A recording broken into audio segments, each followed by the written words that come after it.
This channel does not promote any violent, harmful, or illegal activities. All content provided by this channel is meant for an educational purpose only. জলপাইগুড়িতে শাসক নেত্রীর মুখে হুমকি শাসানি, গ্রামে ঢুকলে BJP নেতাদের তাড়া করুন। দলের কর্মীদের নিদান জলপাইগুড়ি তৃণমূল জেলা সভানেত্রী।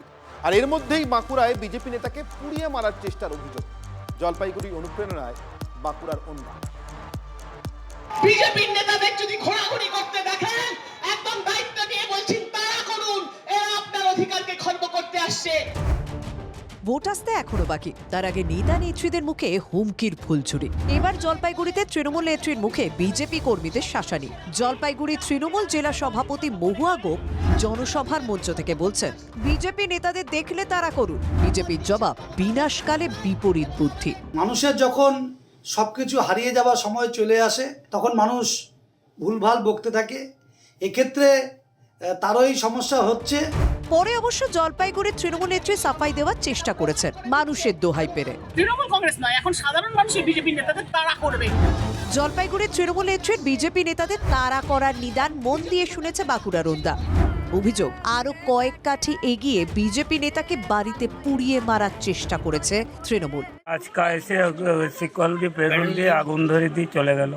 দোকানটা ভাঙচুর করি, দোকানে যাচ্ছিল, আমাদের ঘরে যাচ্ছিল, পুড়ে গেছে।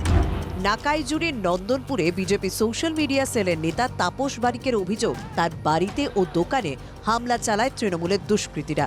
শুধু তাই নয়, বাড়ির দরজা আটকে পেট্রোল ঢেলে পুড়িয়ে মারার চেষ্টা করা হয় বলেও অভিযোগ বিজেপি নেতার। শিকলটা যদি খুলে না দিত, পুলিশের গাড়িতে হয়তো তাদের লাশগুলো আজকে বাঁকুড়ায় পোস্টমর্টম করতে যেত। সাধারণ গ্রামের লোক আগুনে আসার আগেই তৃণমূলের কয়েকজন নেতা ওই রাত্রি 2:30-3টার সময় ভোরবেলায় ওইখানে কি করছিল।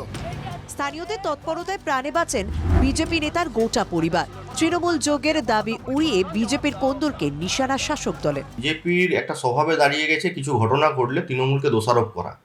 এরা রাজনৈতিকভাবে দেউলিয়া হয়ে গেছে, ওনাতে বিজেপির গোষ্ঠীদ্বন্দ্ব মাথাচাড়া দিয়েছে। এই অন্তর্কলহের জেরে এটা ঘটেছে কিনা আমি প্রশাসনকে অনুরোধ করবো সেটাও তদন্ত করার জন্য। এসআইআর নিয়ে বঙ্গ রাজনীতি অনেকদিন ধরেই তেতে রয়েছে। 26-এর বিধানসভা ভোট হতে এখনো কিছুটা সময় বাকি। তার আগে থেকেই রাজনৈতিক নেতাদের মুখে হুমকি হুঁশিয়ারির ফুলঝুরি ছুটছে। তার সঙ্গে রাজনৈতিক অশান্তি তো নিত্যদিনের বিষয়। এখন এই ছবি হলে ভোটের সময় কি হবে? নীলেশ্বর সান্যাল ও হীরক মুখোপাধ্যায়ের রিপোর্ট, TV9 বাংলা। তুমি